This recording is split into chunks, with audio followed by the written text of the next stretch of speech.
It appears I was looking at things wrong. What do you mean? All of you.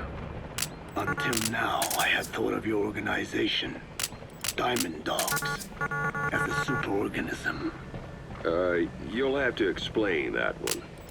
The term refers to a unit of eusocial insects like ants or bees.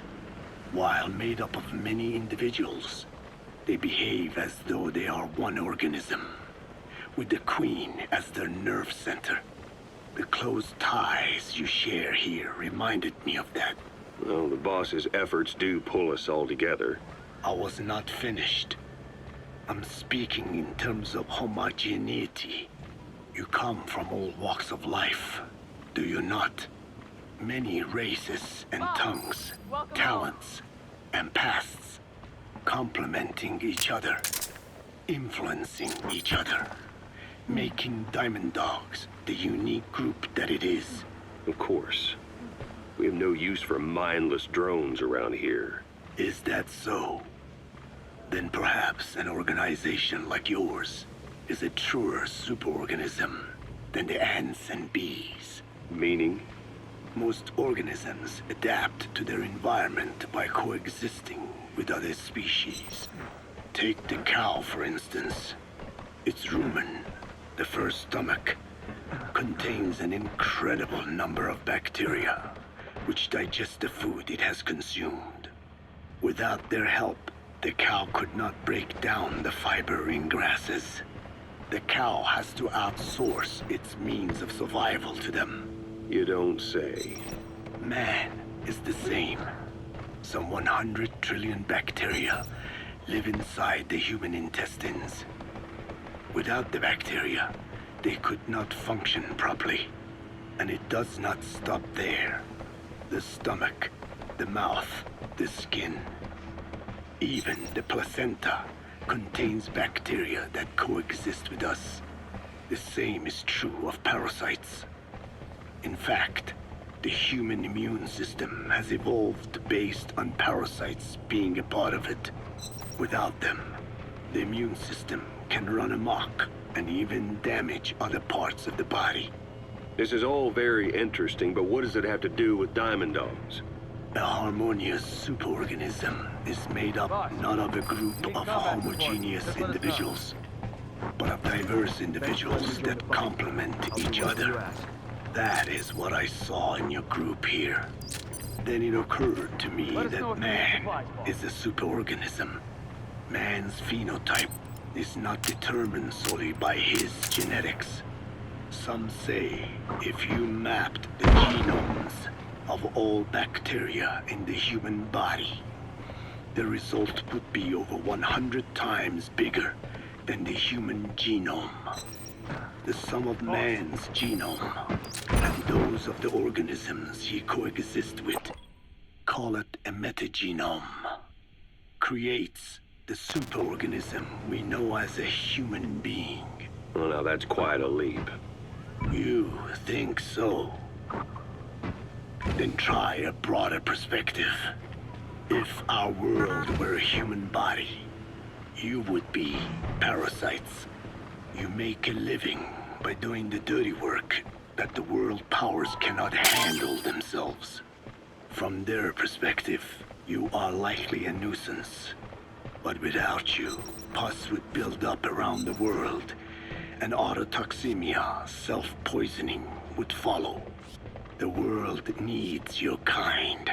Thank goodness for that. Skull-faced forced me to turn parasites into weapons. Creatures with which we are supposed to coexist. Meanwhile, that foundation I worked with focused solely on the human genome, apparently thinking that manipulating it would get them whatever new form they want. Both ways are mistakes. Neither is a true superorganism. I am Dine.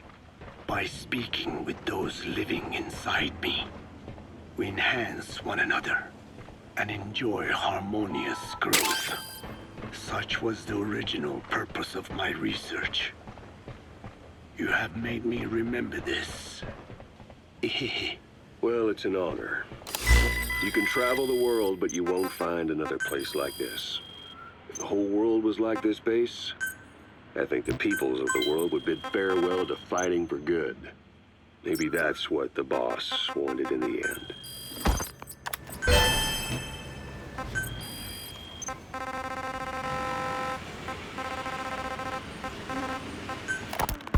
I want to thank you, Code Talker. Your pinpointing the cause of the vocal cord parasite's mutation enabled us to purge an enemy from Mother Base. You mean that scientist? Yeah, I was convinced he betrayed us, but I was wrong. He was never on our side to begin with. So ultimately, there was no traitor among us. And yet I made everyone distrustful with my talk of spies. The end result being men turning on each other in the laboratory. You must not blame yourself. They were all infected with the mutated strain. The outcome would have been the same. You know, we defeated Skullface, but it didn't lessen our pain. It's a pain we'll never be rid of. I see that now, but I thought I could burn it away. In the end, all I burned was our own men. Infectious diseases, parasites. Without such foreign enemies, the immune system will start attacking the body, developing allergies and autoimmune diseases. The same is true of organizations. You're right. But I do not deserve to rebuke you. My desire to retaliate against the English language is what attracted me to the vocal cord parasites in the first place. Had it not been for that, I would never have been used by Skullface. We both allowed revenge to crawl into our minds and lay its eggs. Sahelanthropus will unleash that thirst onto the future. How long are we going to be tormented by what he left behind? There is no choice but to live with that pain. Be symbiotic with our vengeful nature. Whatever we do, we must not allow that thirst for revenge to control us.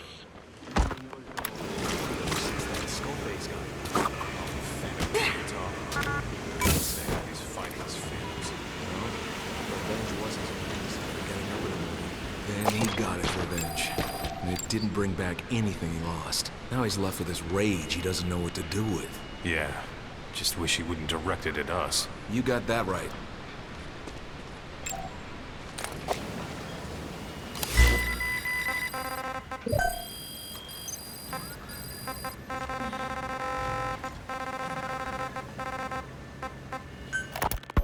Feeling hungry, old timer? Old timer. I do not get hungry, no. But you have a new hamburger? You guessed it. And this time we used lamb. Lamb. You're not a lamb kind of guy? A hamburger is made of... Who ever heard of a hamburger without beef? Yeah, but we gotta stay fresh, stand out from our competition. You're what? Just give it a try. If you say so.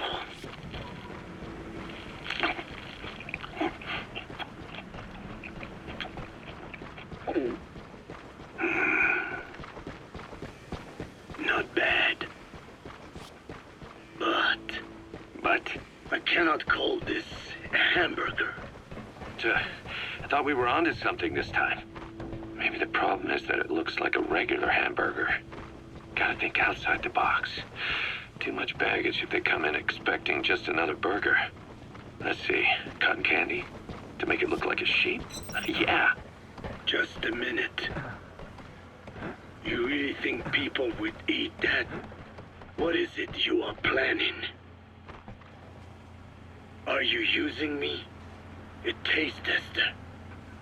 A one-man focus group? Well, actually, already started. I got a place called, Miller's Maxi Buns. You are kidding me.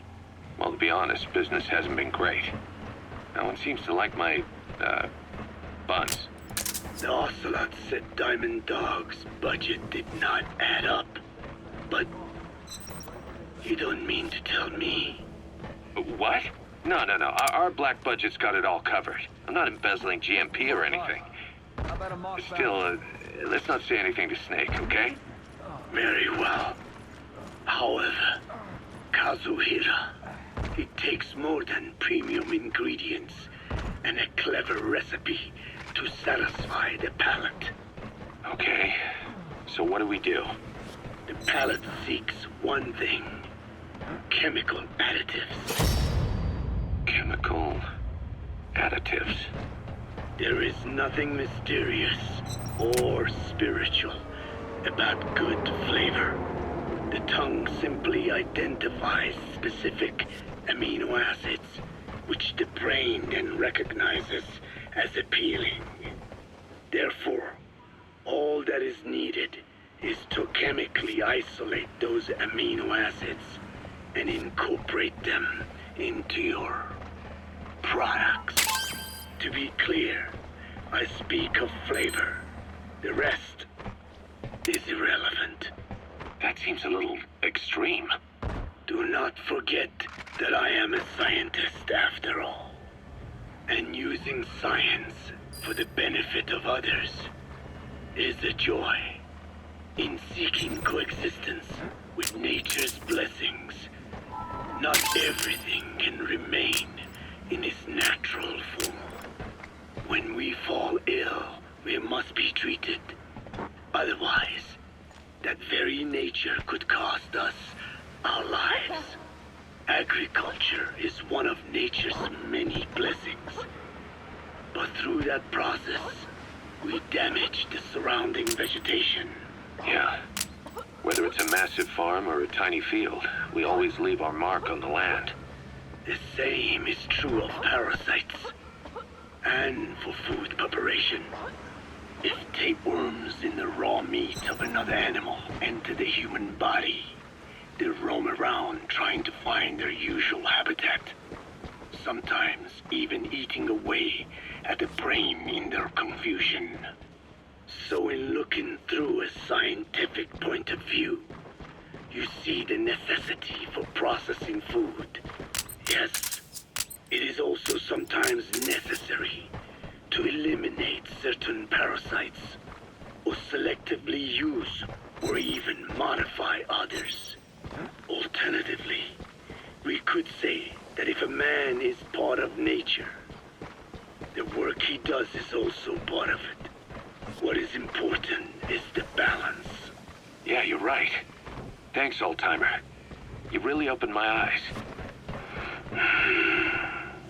I fooled myself into thinking people today wanted high-quality, all-natural goods. But my favorite burgers were never about that. What they want is something like the first burger I had in America when I went to meet my dad. A Frankenburger loaded with additives. That's the America I knew and loved. I'll be back in a jiffy, old-timer. My next burger's gonna knock your socks off. Kazuhira, wait. What is important is how we balance the... quick for a one-legged man. Frankenburger. What kind of a dive did your old man take you to? Rise and shine, old-timer. It is complete. I had our best and brightest working overtime, fine-tuning the greatest burger the world has ever known. I call it the chemical burger. What on earth is that color? Now, don't judge a burger by its color. Go on, try it. I am not very hungry. What? Oh, I get it. Now, sure, it's loaded with additives, but each one's been approved by the WHO for human consumption. Come on, one little bite's not gonna kill you. Are you sure of that? Fine.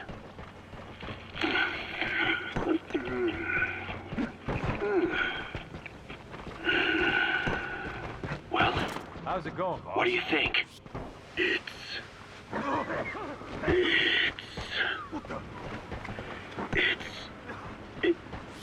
is perfect. Right? Right? This takes me back to the taste of my youth. The neon signs on the mother road. Oh, do you think of our signs now? And it doesn't just taste great. You won't believe how cheap it is to make. And because it's pumped up with preservatives, it won't spoil easily in regions lacking refrigerated storage or transportation infrastructure. This bad boy could even solve Africa's hunger problem. Excuse me. People will no longer fight over food or find reason to hate one another. Mankind will come together, reunited between these fluffy buns. Forget Pax Americana. Say hello to Pax Hamburgana. Pax Hamburgana. Skullface thought that destruction was the way to free the peoples of the world from American imperialism. But this is different. Tackling something head-on just makes for more conflict. Only by uniting the world can its various inhabitants truly become free. Having lived as an American parasite as long as I have, I know what I'm talking about. The chemical burger is poised to be the greatest liberating force the world has ever known. An ethnic liberator. Burger. Now all I need is a better brand image, starting with a name. Gotta run, old-timer. I'll catch you later.